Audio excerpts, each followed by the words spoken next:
because I need to dress her. I can't see. Right, I'll be 2 seconds. No worries. Why they don't? Okay. Why they go down? Okay. So this really is a question and answer session leading on from my performance earlier. So we had an interactive workshop and we were making these abstract pieces using different objects, different colours, different materials. As you can see, I've used like bath sponges, nail brushes, all of which create a different effect. Now I have run a lot of community workshops, and here are all the pieces that people have sent in. Now they're all virtual workshops and online, and it turns into kind of like a mail art project where people can send in their pieces that they've made at home. And I think it's quite interesting, artists working during lockdown and working in different spaces.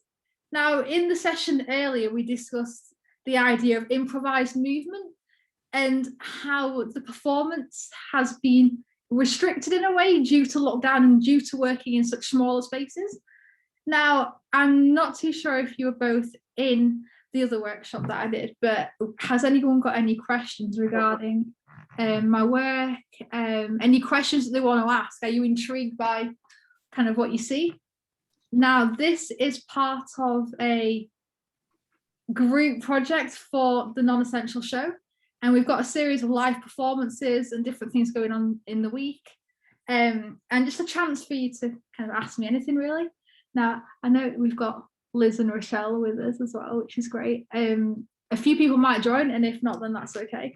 But I just thought I'd run this session just as a follow-up, just to see if you've got anything else that you want to add, how you thought about it, maybe, like how did you find the experience of creating work?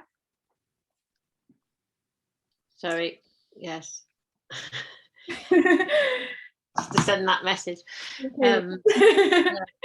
Well, I really enjoyed it. I did some new things, which is, and then thought actually about how I could use them in my painting. So I have been struggling to get backgrounds for some of the collage work that I do, or I often paint things and then I can't decide on the background. So just show you, it's drying now. And a lot of my work is related to water and oceans and stuff. So there was that, which is drying, which I think, which was the scraping of the wooden fork. That looks really good. That I think I'll have to play around with. I don't know what it will do, but it was it. And then I did. This was with these tiny. They're like tiny little looms that you can get. They give kids sometimes. So it was just, again, it was just an opportunity to get new surfaces. That's great. And even if they don't work, I think about how I can develop it, or use different colours. Yeah, I think it's a nice way to apply different colours and kind of blend them really easily as well. Yeah, and then this one is a kind of a picture, which I wasn't. But anyway, it's just something. I'm working on a jellyfish. Oh, that's the silver. Is it like silver or gold? It's that silver and gold. It's just kids' silver and gold paint. So it's a bit see-through. And I have never really found it very satisfactory because it's a bit see-through. And, but then I thought, I'll try that. And then I could paint in between it when it eventually dries. It seems to take hours to dry.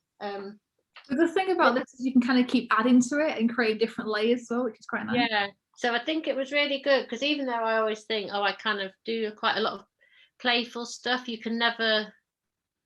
No. Every time you do it, you can always get something, can't you? Even if, say, you've been a painter for 70 years, you would still benefit from having a space to just try things out. No, definitely. I think it's quite good because each piece that you make is going to be different every time, and you can keep experimenting by using different objects and by changing the instruments that you use and the colours. Yeah, and how it lets go. Using a different object sort of lets go of your expectations, I think. Yeah. So you just allow it to do something, and if it doesn't work, it doesn't matter. No. Which is always welcome, isn't it? I think it worked quite well as a workshop, but in terms of the performance side of it, I think it was definitely more controlled. you know, when I'm in the studio, in a way you're using the body as the creative tool, and it's much more open because you can't really guarantee what those marks are going to look like, whereas when you're using the objects, it's more a case of how you apply them to the surface than actually creating the texture, because it's already for you. I'm quite excited though about you talking about doing it in your bathroom, and that idea of how could I do it at home? How could I do something more expressive and physical at home, even if it's awkward and you've got to kind of, you know, if you look at some of those other artists, even if you've got to get round something or you can't have paint, it needs to be something else. There's sometimes it's interesting what you can do with limits, I suppose. But yeah, I guess it's very different, isn't it? I guess for you sat behind the table. Yeah. And do you think that affects what you kind of make? Yes. Yeah, I feel like I have to be sat down and using those objects, and I feel quite restricted when I'm doing that, because obviously you've got the camera and in a way you're performing to an audience, so I don't like going too much off the camera. I think that's a lot different in terms of viewing something in a gallery or viewing something in terms of what I would do if we weren't in lockdown and I would have done it in the studio. And you can kind of walk around the piece and you can see all the angles of it. You're very exposed. Whereas when you're behind the screen, in a way, you're controlling what the viewer sees to an extent. You know, you're choosing to show stuff, and if I didn't want to, I could not show stuff. But I tend not to do that. It's definitely more controlled in terms of the tech stuff and the physical side of creating the marks as well. Yeah, definitely. Do you get more, like when you're doing your performances that are more physical, do you get more immersed into it? Do you, at first, does it take a while to get immersed or kind of flow when you're doing it? Or it kind of flows in a weird way. It does flow because I don't plan the movements. They're very spontaneous, very improvised. At the start, I was focusing more on the choreography side and worrying too much about what I was making rather than the actual process of it. But then after a while, I thought, this is all part of the activity and the experience of making the art. So it almost feels like a really improvised dance in a way. And dance is something that I am interested in as well. I like doing it. So it kind of links on from that really. But because we're in lockdown, I've got to hold it back in a way. I've kind of got to make a material set and use a set of equipment, but I'm restricted as to how I can use that because of the space. And you don't associate a domestic space with like nice pristine white walls with getting messy, whereas when you're in an art studio, it's like a box in a way where you can create, and you're comfortable doing that because that's its purpose, that's what it's used for. Similar to what I was on about before with the objects, kind of giving them a new purpose or a new language. So using them in different ways that you wouldn't associate with whatever thing you're using. So I guess challenging the expectations of producing art and the associations that we have with those objects and how we can challenge that by using them in different ways. For sure. And you know, sorry, I'm really hogging it. Sorry, just jump in a bit, but I'm just really interested in you know, when you do the more physical performances, is that where, do you think that's more about where gender comes into it than displayed? Or is there a different gender kind of thing happening when you're sat down doing it to the physical, or how you feel you're being looked? Is there something about being seen or what you do that comes into it? I have been looking a lot at the idea of feminism and using the body to create art as like an expressive tool. In terms of what I was doing then and then in the studio, I would say it differs slightly, because if we were in the studio now I would have done a piece inspired by Heather Hansen, which is dainty, synchronized, very choreographed, quite pristine. It's really dainty the way she does it. It is almost like a dance. Whereas Jackson Pollock, obviously, like I mentioned before, really energetic, big gestures, really messy, really abstract. And I was also looking at the idea of maintenance art, so the idea of cleaning processes and linking that to gender, and then linking that to performance by looking at if you perform in a space, it's documented by film, and then if you clean it up, it's like nothing's happened. So again, just extra things to think about and just to build on as well, to experiment with. But I would also thinking about when because like you were saying before, we're kind of always performing, and I think we're performing even. This is also having 3 daughters, I think, so I kind of see quite a lot about how socialization happens and how there's different expectations around gender and socialization and being part of something and having to engage in that. I find often that girls are expected to be more presenting and friendly and all those things. And I wondered if there's any, I really like how you present it, and I think it has a really nice atmosphere, and and you allow it to sort of warm up and just ways of encouraging people to talk. Yeah. But I kind of wonder if you did something. I don't know if you've ever seen that Martha Rosler's Semiotics of the Kitchen, with her presentation is like not friendly at all, and that's like a bit of a shock, isn't it, and obviously you want people to get involved, but there's these performances, even when we're sitting behind a table, we're sort of performing, aren't we, and thinking about how we will be able to get out what we want to across. So yeah, she's an artist that I looked at a lot, and kind of spurred me to think about the idea of feminism in a way. It was since we had some of our lectures based on different performances and everything. I think Harold did it, which was great. Kind of challenging the idea of creating a new purpose for those objects. And yeah, she does it in quite a way where it's kind of confrontational when you're watching it as a viewer. You can see she's getting quite frustrated, quite angry, and she's directly responding to something. So the idea that women should be in the kitchen, and she's staged it like a kitchen set, but then she's using these objects, these utensils that you would associate with the kitchen and probably women during that time, and then just saying, you know what, no, I'm not doing this, this is what you're doing. She's kind of rebelling back, but not talking, which makes it really rich. I think the fact that she's not talking, she's just acting and performing, and it's quite like a direct response to what she's looking at, which is great.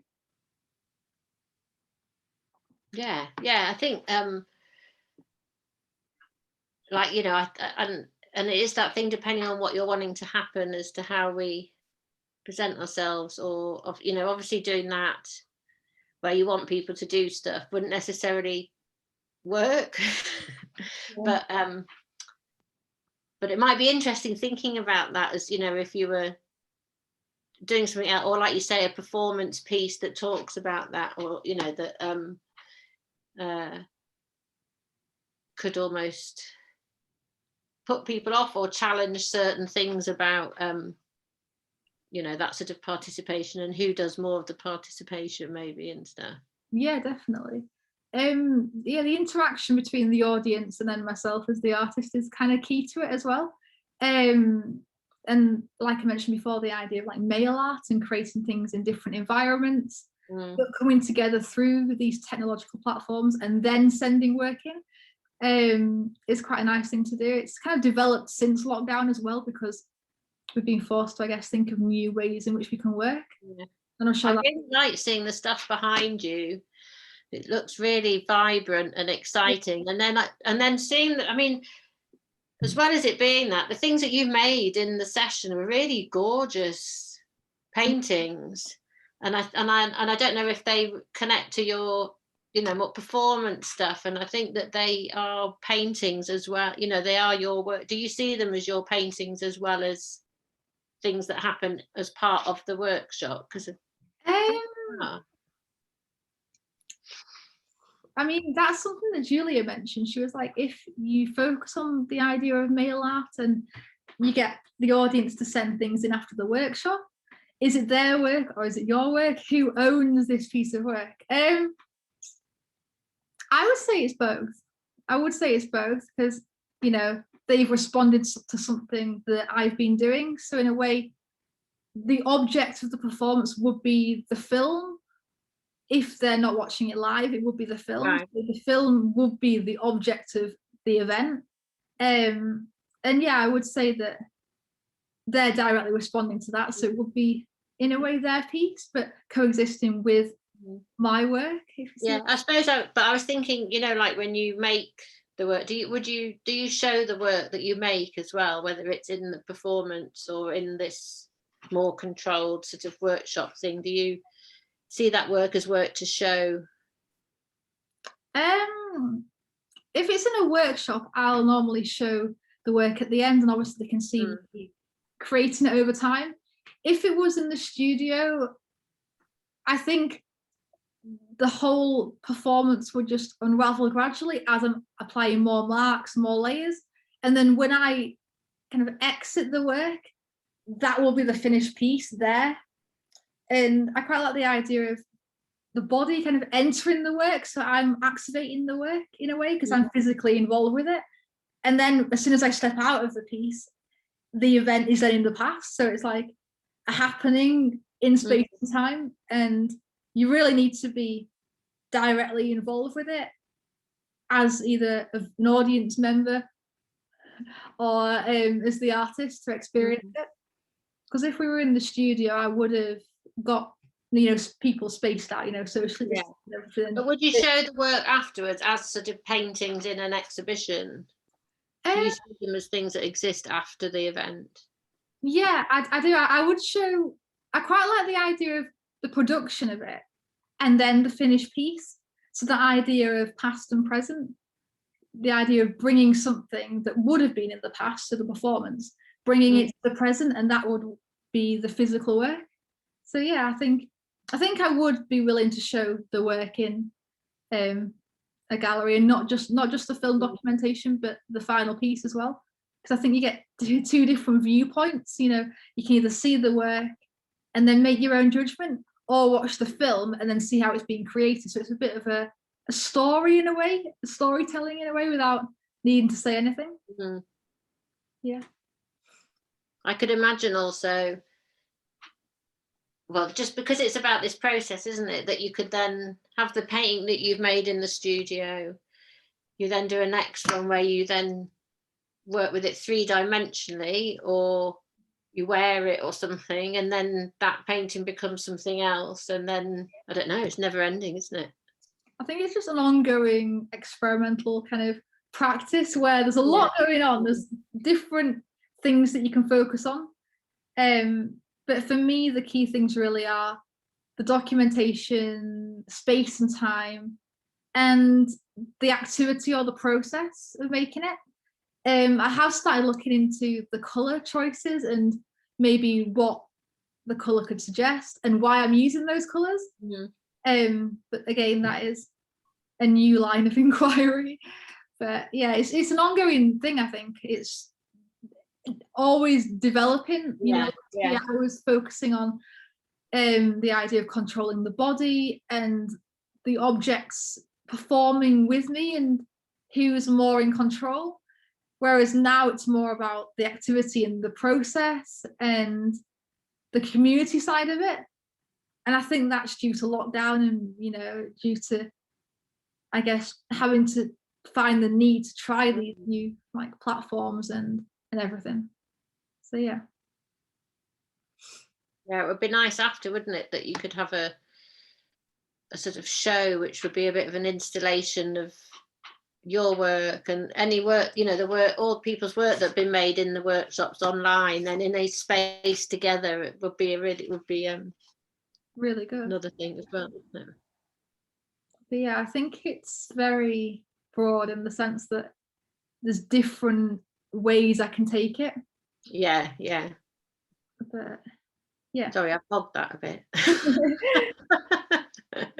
Chell, did you and Maisie enjoy it as well? Have you made anything? I think you sent me some photos, but I haven't had the chance to open them yet. Yeah, I'll get them. Yeah, if I take photos, how do you want me to? Will you have my uni email? I think probably, yeah. Well, I could put them on could you get them on Teams? You could send me them via Instagram to the show. Because when you were messaging before, Liz, it was me replying. Right, okay. I thought it might have been.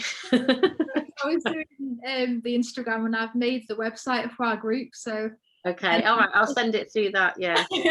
thank you very much. That's brilliant. Right, we started off with the cereal box. Ooh, I like it. that's nice. We used a fork, a ball, a sponge, an egg cup. Oh, that's a good idea.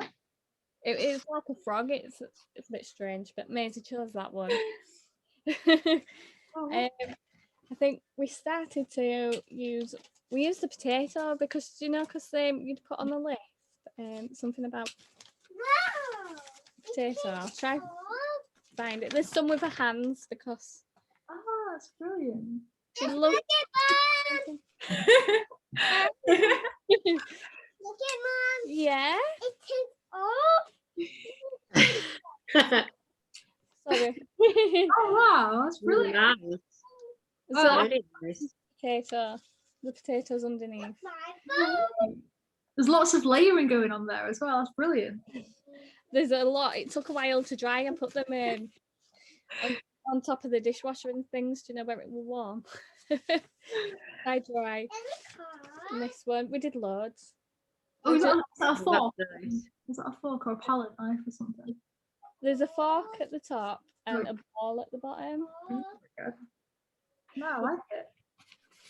And this one, I think, was a mixture between Maisie's fingers and the egg cup. Well, that green's good. She loves mixing colours. She starts to mix them till they go brown, though. Starts off like nice colours, and then suddenly it's all brown because she's got really excited and all together. Brilliant. Very much. No, I think it's quite good, seeing how children work, when they're with colour and they've got loads of objects and they get excited and like they want to do everything at once. And then some other people could be quite, I don't know, scared at that, and they're thinking, oh, what shall I make? And I think again, it's all to do with, I don't know, possibly age. I don't know, maybe, or maybe they're not confident in. Yeah, That's kind of sign. I'm not too sure, but I think that's quite interesting. Different approaches and different reactions to certain things. yeah. I think if you look at the education system and art, as kids get older, and this happens in primary school, just warning you now that by the time kids get to high school, there's a separation of whether you think you can do it or not, generally, an ability thing. And it's obviously been cut from curriculum so much as well in the last 10 years. And then also there is this idea that there is a right way and that you learn techniques, and techniques are fine, but also there's freedom and expression, and the sort of expressiveness and the non-judgment disappears quite quickly, much earlier now in primary school, I would say, than even 10 years ago. And that sort of freedom to just do it, this does reduce. And then by the time people are adults, they don't think they can do it. Yeah. And actually quite often teachers, even primary school teachers, don't feel confident doing it, so then they don't do it very much, or they do it in very controlled ways, which kind of perpetuates that approach, whereas actually children are the most natural creators, really, and explore stuff. So that is definitely, the education system is definitely particular to this country. I don't know about other countries, but in this country there is quite an issue with that, I find. But then people, I think, are changing, and actually in COVID, because people have just tried stuff at home, and actually in some ways doing it digitally, people can work. I mean, I've even found it with sort of students, people can work on their own thing and you can't see it, but they're with people doing it. So there's a kind of safety in that. So, and then also people have been able to access things from anywhere, haven't they? which is quite an amazing thing, I think. So there is a sort of weird positive thing that the digital, I mean, I've attended, there's a group called the London Drawing Group, and I've attended quite a few of their sort of, they do talks, workshop, painting things, and they're based in London, so I've never been able to go. And then I've done quite a few of theirs, which has just been really nice, being at home, making, other people there, but you're kind of concentrating on it. If you want to say something, you can. If you don't, it's fine. Yeah. And I think a lot of people are much more comfortable with this situation often. Yeah, definitely.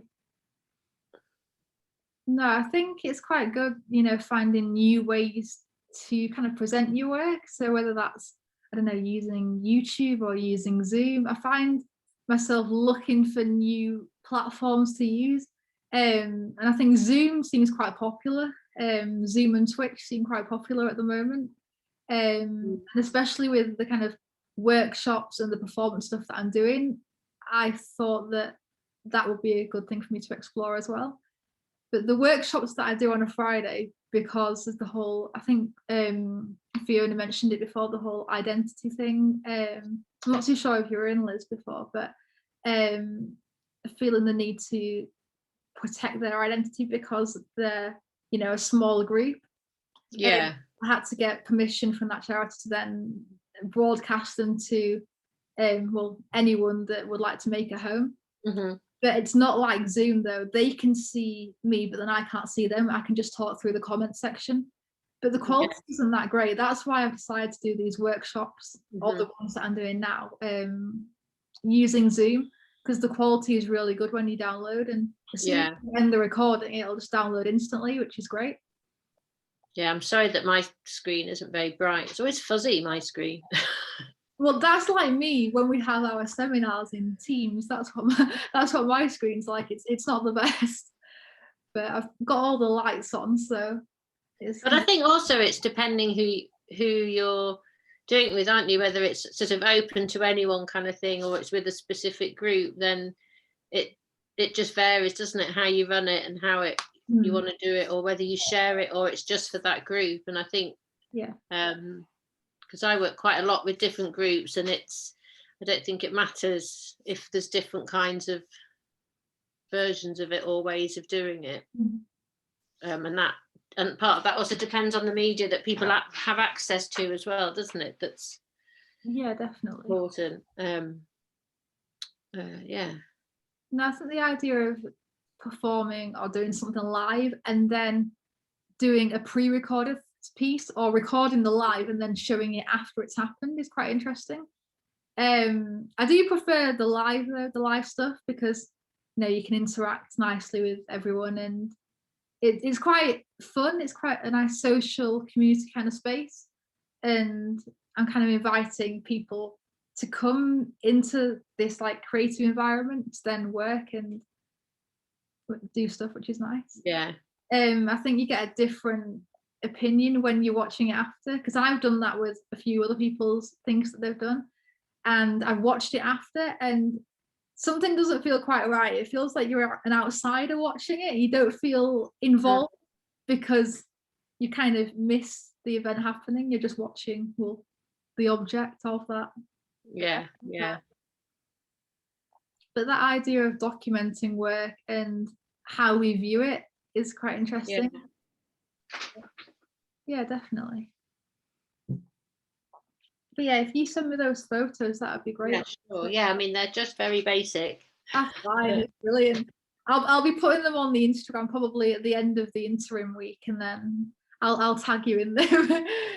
Because I know that we're hoping to do an Instagram live on Friday. So there's going to be, I think there's 8 in our group in total. So we're hoping to do an Instagram live. So at the end of the week, we're just, I guess, having a discussion about our work, and then people can view it, and maybe we're going to encourage people to be quite interactive on the story, in the sense that they can send in comments. They'll have the option to send in comments about our works. But again, I'm just uploading them, a staggered upload every day or so, to kind of present the idea of like contamination and the virus spreading, because obviously our theme was pandemic, so we thought we'd do that with the Instagram uploads as well, which is great. Yeah, it's exciting though. I think way of, looking at doing it in a different way from it being in a space and people coming in. There is, and that you can sort of keep putting material out there and people seeing it, and in a way that interaction can continue through the week, that sometimes when you're in a physical space can be a bit limited. Or I mean, what would be really nice is having the two, wouldn't it, that so you can sort of beam out, or you've almost got that online and a physical space kind of well, that's what I actually had planned in the studio. I was going to set up my computer and do a recording for Zoom, as well as inviting people into that space as well. So there was like two ways of viewing it. But yeah, I think the way we view stuff is interesting. The idea of viewing something in the present and interacting with it, and then viewing something after it's happened, but then still interacting with it. I think that's quite interesting. And I guess if you're performing or doing a workshop, the idea that are you performing to an audience, or are you performing just to a computer screen? And I guess how does that affect the relationship between audience and artist? So, is the computer like a boundary? Is it clear that you're all working in these set areas, or do you get immersed into the activity to the point where you feel like you're all together? So it's quite like an illusion that we're all together when we're really not. We're all But yeah, I think for me it's more of an ongoing kind of thing. I've got loads of different kind of avenues that I can take, and I'm just continually thinking of like new things, and more things get suggested in tutorials, and then it's like a bit of an overload. I think it's really great, this sort of show, and trying it out, because you can, it's a space where you can try it out and see how things work, and how the live works with the recorded is really exciting. And then maybe there is a point where people are in the studio, and then what if you showed that stuff in the studio? How would you then show it? Or would you just have new stuff? Does it just exist online or whatever? The other thing that I think quite a lot when I'm looking at behind you and the stuff you painted is just that they would look quite beautiful animations. Yeah, that's something that I haven't really touched on. I'm a bit scared of animation, to be honest. I'm not really that confident on it. But you've got the content, so it can just be really simply moving things. But I don't know. It was just something that whenever I see colour and shapes, and then I think, oh, we could start moving them. And I think it's quite interesting because you've got different colours and different shapes, different shapes, different lines, different positions, and the idea of creating different combinations, and everything looks different. So every piece that you make, it just can't be the same. I think that's quite interesting. Yeah. And the idea that you can then duplicate that if you then use virtual things like technology software and that kind of stuff. And the idea of then working in a physical space and then working in a virtual space. And I guess kind of how that affects the performance in a way. But yeah, I have to now return to schooling. That's fine. So I'm glad that you both enjoyed it as well. I think it went really well. But I forgot to mention as well, Danny's got a performance tonight. I think you may have seen it on the Instagram. 6:30, and he's put the link on there. Okay. On the little poster.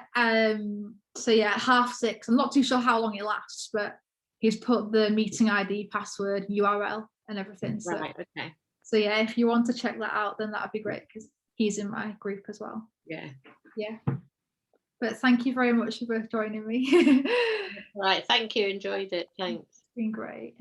Right. See you later. Bye. Bye. Bye, Rochelle. See you later. Bye.